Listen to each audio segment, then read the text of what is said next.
My name is Erin Walsh, 38 years old, and I never imagined I'd become the enemy in my own family's eyes. Last summer, I drove back to our family home in San Diego suburbs for my dad's 67th birthday, carrying a bottle of his favorite scotch, hoping to bridge the gap that had grown between us over the years. I'd just lost my job at an LA auditing firm after a corporate mess-up that wasn't mine, leaving me staring at a bank balance too low to ignore. All I wanted was a weekend of reconnection, laughs over old stories, maybe even talk about pitching in on the family real estate business someday. But as I stepped through the door, arms open for hugs, I froze outside the study. My parents' voices filtered through the cracked door, low and urgent. "Don't let it know," my dad whispered to my sister. "It's all yours." It. That's what they called me, like I was some obstacle, something to sweep aside. My stomach twisted. I stood there, breath caught for what felt like forever. No outburst. No tears.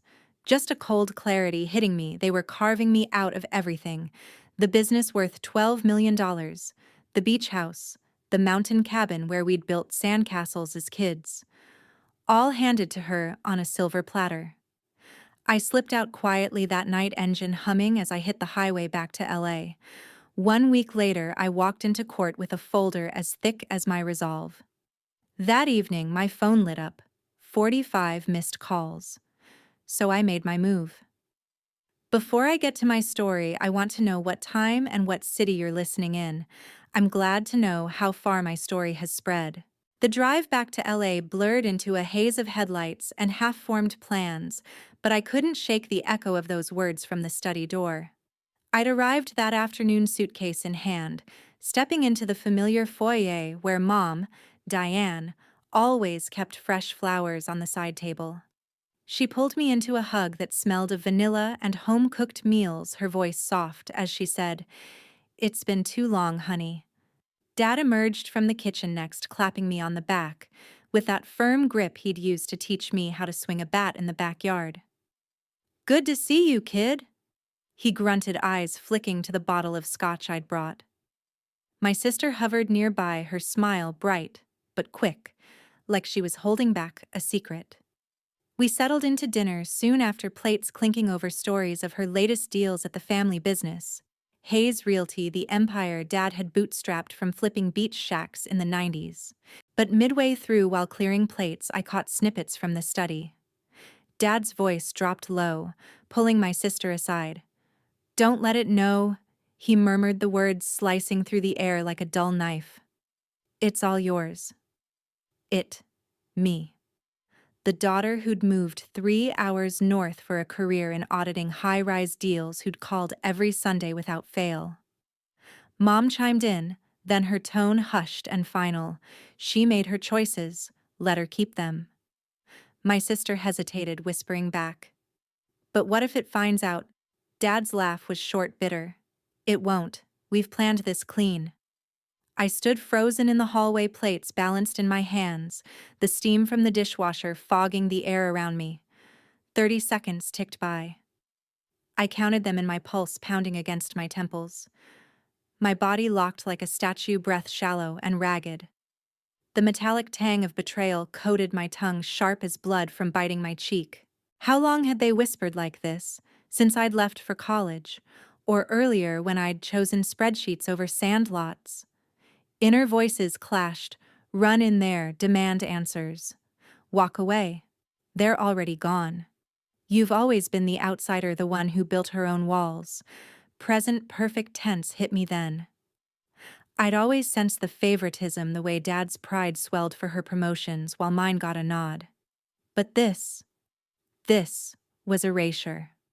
The plate slipped from my fingers into the sink with a clatter that echoed too loud. No one came running. From that second, I wasn't their daughter anymore. I wasn't it. I was done. Back in my old room that night, I packed silently, the zippers rasp, the only sound breaking the quiet. Dawn cracked the horizon as I merged onto the freeway, trunk loaded with ghosts I refused to carry anymore. By the time I hit my LA apartment, coffee, black and bitter on my tongue, The switch had flipped. No more daughter. Just a woman arming herself for war. I booted up my laptop on the kitchen table, fingers flying across keys while the machine hummed to life. Dad's email server was child's play. He'd never changed the password since we were kids. My sister's birthday year, we both turned double digits, Kayla 1990. Even his security betrayed me. The login blinked green. In I went. Emails scrolled like a digital autopsy of our family. The latest thread with the estate lawyer Marvin Ellis dated weeks before my job loss. Finalize the cuts, Dad had typed. It's vulnerable now. No ties left to complicate things.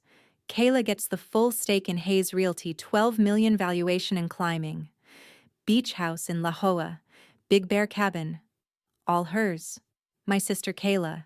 There it was. Her name in black and white, the golden child who'd stayed close nursing that childhood heart murmur Dad treated like a life sentence.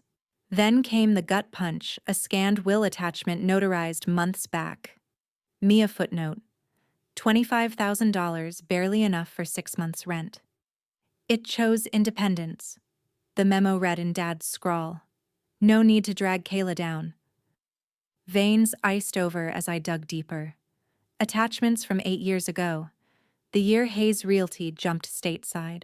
Grandma's trust fund set up for my college and future security funneled out $300,000. Straight into company expansion loans disguised as advances with zero beneficiary consent. I'd suspected mismanagement back then when statements went quiet, but who'd question Dad's golden touch? Now it stared back, breach of fiduciary duty plain as the cursor blinking accusingly on screen. How deep did this go? I wondered, scrolling faster. Did Mom sign off?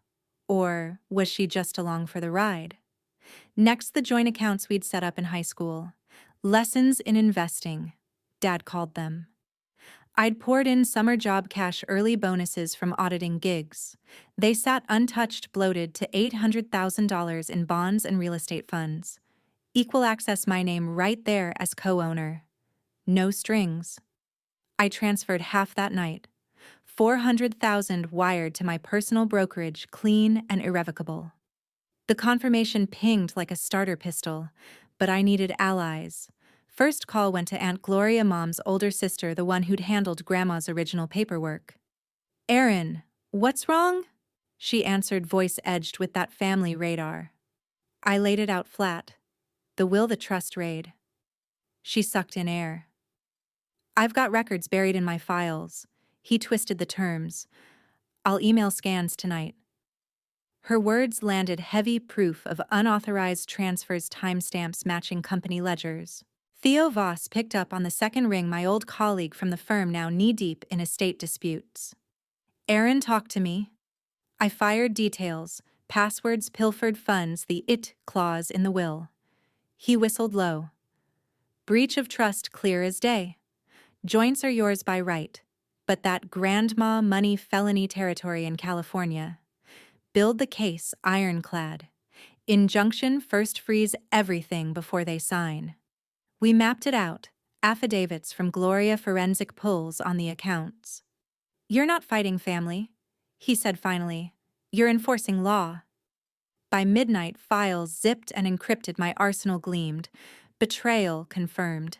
Sunrise painted my apartment in gold, but I barely noticed already, dialing the rental car desk for a return trip south. Resolve burned steady. Time to play their game, but on my terms. I rolled into San Diego by noon, texting Mom a breezy, "Forgot some things. Swinging by for lunch."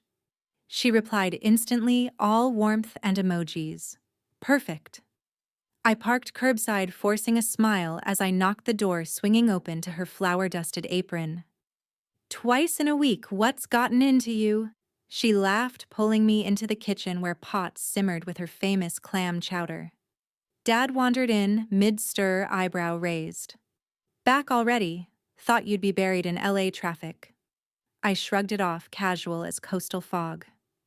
"Just missed the chowder. And you guys?" Lies slid easy, each one a hook in their complacency. Over bowls steaming with garlic and cream, conversation flowed like old times. Her garden woes, his latest flip in Carlsbad. My sister joined halfway, fresh from a site visit, her phone buzzing nonstop. "Big close tomorrow," she said, eyes lighting up. I nodded, fork scraping ceramic. "Sounds solid. Dad must be thrilled." He beamed at her, the favoritism a quiet undercurrent. While they bantered, I slipped my phone under the table, voice memo app, running silent. Casual probes worked their magic. Any family news I missed, estate stuff settling. Mom waved it away. "All under control, sweetie." Dad's glance sharpened, but he bit. "Just tying loose ends. Kayla's got the reins now." That planted the seed. Back in LA that evening, I crafted the bait. An email to Dad, innocuous. "Hey, thinking about that old investment account we shared. Any updates?" He bit hard, forwarding a chain with Marvin Blind copying me by mistake. "Confirming transfers to Kayla's name," the lawyer wrote. "It won't contest, too wrapped in her own mess." Attached revised doc signatures pending Sunday. My screen glowed with their arrogance, fingers itching to smash it. Instead, I forwarded to Theo for timestamp verification. Psychological edges sharpened next. I texted my sister a throwaway, "Proud of you killing it at work. Miss our chats." She responded, effusive, spilling details on the retirement handover over voice notes. Dad's speeches prepped Marvin's visit, locked.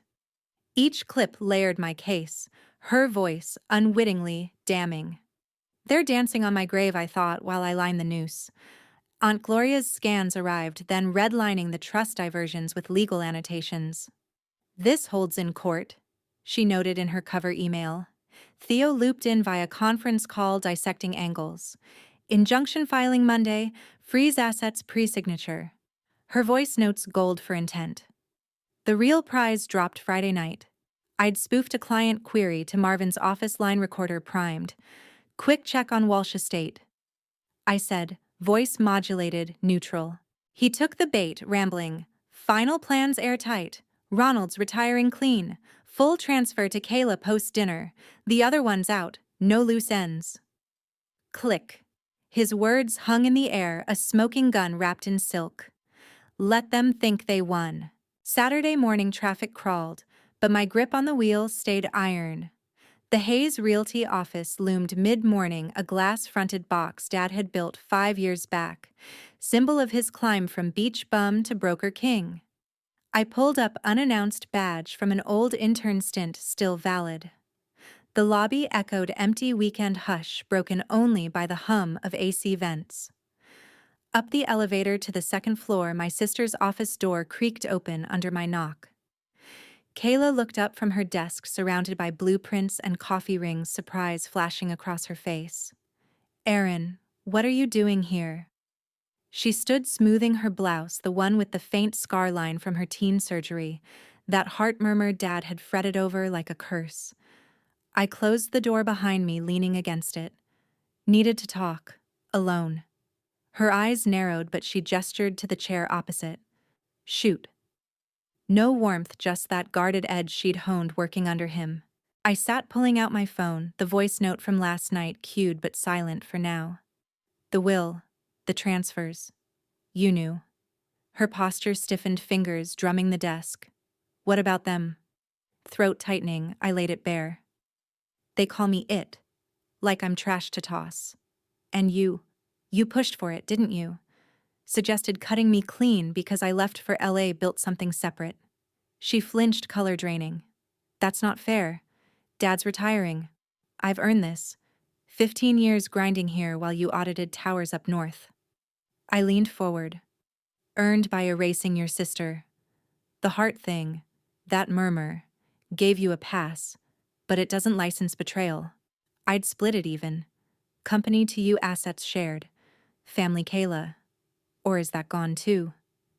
Tears welled, then spilling as she gripped the desk edge, voice cracking. "You don't get it. Every checkup, every pill." Dad looked at me like I might break. He poured everything into keeping me safe, the business his shield. "You strong gone. Why fight for scraps?" Sob breaking free. She wiped her face. I suggested it once, yeah. She's fine without us. But I didn't mean. God, Erin. Why fight for this? The question clawed inside me, her words a mirror to the favoritism I'd swallowed for years. Present perfect regret surfaced. I'd offered olive branches before visits cut short by her glow under his spotlight. But choice hung now raw and final. She straightened eyes hardening through the wet. I can't go against him. The handover's tomorrow, it's set. I'd offered the branch. She snapped it. Choice made. Dinner that evening unfolded like a scripted farce, candlelight flickering over linen and crystal. Dad at the head carving roast beef with surgical precision, Mom passing peas with forced chatter about neighbors. My sister sat across avoiding my gaze, her fork chasing potatoes. As dessert plates arrived, tiramisu layered thick, Dad cleared his throat, glass raised. To transitions. Kayla, you've proven yourself. Hayes Realty's yours. Full control the works. 12 million legacy beach house cabin. All of it. Mom nodded, smile brittle. She's earned every bit. He turned to me, then tone laced with that paternal pity. You've got your life up there. It doesn't need anything from us. The room tilted, silverware clinking like distant alarms. My sister stared at her plate, silent, complicit. I met his eyes, lips curving slow. Thank you for making this easier. Doorbell chimed sharp as the tiramisu plates cleared, pulling Dad from his chair. Marvin Ellis stepped in, briefcase in hand, his nod to me polite but fleeting. Evening, folks. Papers ready for review. Mom fussed with fresh coffee, avoiding eyes. My sister fidgeted with her napkin, the weight of the announcement still hanging. I rose smooth, murmuring excuses about an early call. Catch you tomorrow, I said to no one specific. Dad waved absent. Heart pounding beneath the calm, I slipped out the front door latch, clicking soft behind me. No goodbyes, no scenes, just the cool night air hitting my face like a slap of freedom. The drive north stretched endless under sodium lights, dashboard clock ticking toward midnight. By dawn Monday, my own lawyer, a shark named Lena from Theo's network, had the petition drafted. We filed electronically at the San Diego Superior Court, citing breach of fiduciary duty, undue influence, the works. Gloria's affidavits attached voice notes, time-stamped trust ledgers, forensically stamped. Injunction granted. Lena texted hours later the judge's order freezing all Walsh assets pending hearing. Hayes Realty accounts locked, transfers halted mid-air. No signatures Sunday, no handover. Their world cracked then. My phone vibrated, first from Mom. Where are you? Call back. Then Dad gruff. What the hell's this about a filing? My sister piled on texts, frantic. Erin, talk to me. Dad's losing it. 45 notifications by evening, voicemails stacking like accusations. You've got it wrong, Dad barked in one voice, raw. Come home, we fix this family style. Mom's followed, trembling. Please, honey, don't do this. Kayla's last breaking. I didn't want. Just call. Each buzz a tether I no longer needed. Their panic. My shield, I thought, chest constricting at the pull. Present perfect finality settled. I'd severed the cord they'd frayed for years, every favor skewed, every call unanswered. No mercy shaped my thumb as I blocked them one by one. Numbers grayed out, silenced forever. Lena's update came next. Opposition filed. They're scrambling for mediation. Want to push trial. I typed back, full steam, no talks. The court date loomed 6 weeks out, discovery phase kicking in. They'd depose me, sure, but my case stood bulletproof.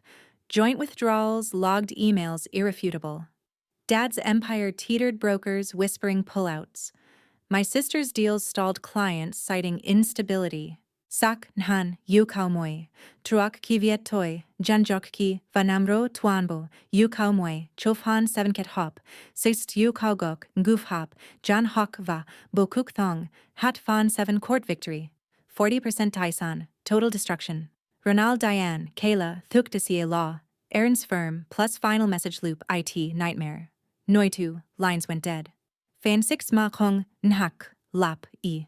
Fan 6 ke thuk, bang block calls. Nen fan 7 bot, jiao kaudan mot, ngan noi, betrayal 6 weeks. Focus victory, her destruction, empire, message kong, lap, e, chitiet, mo tiptu, fan, wenuana 6 kong, nahak, filing, calls, block, focus moi, trial, depot, a judgment, foreclosure, dismissed counter, Xung ho, dad, my sister jung, gok, nhung cold distant, o hao qua. Nam ro tong hop, noi dung stobarsantieng an.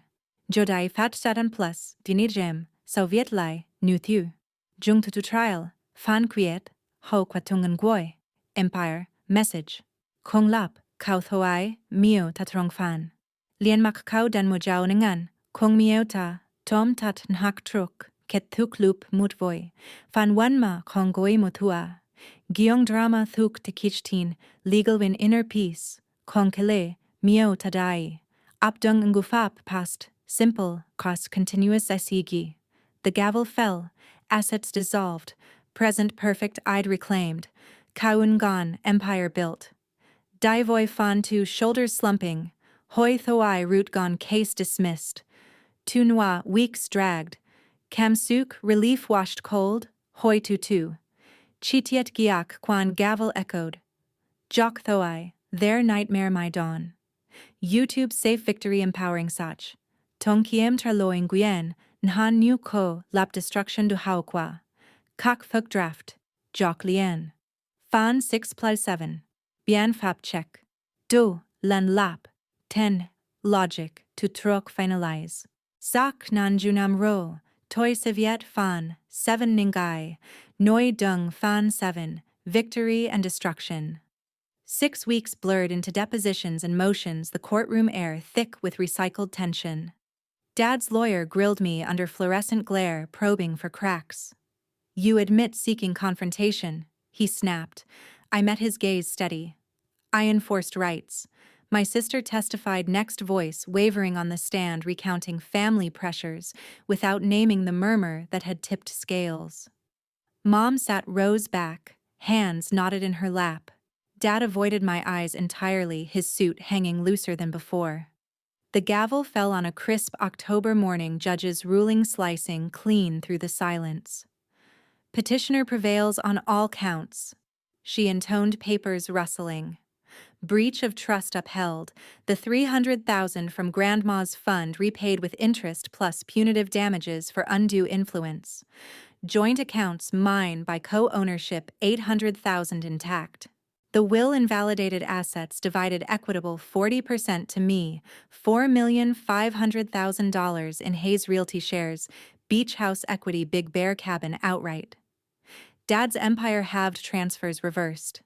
Relief washed cold over me, a tide pulling away the last anchors. Destruction rippled fast under California code.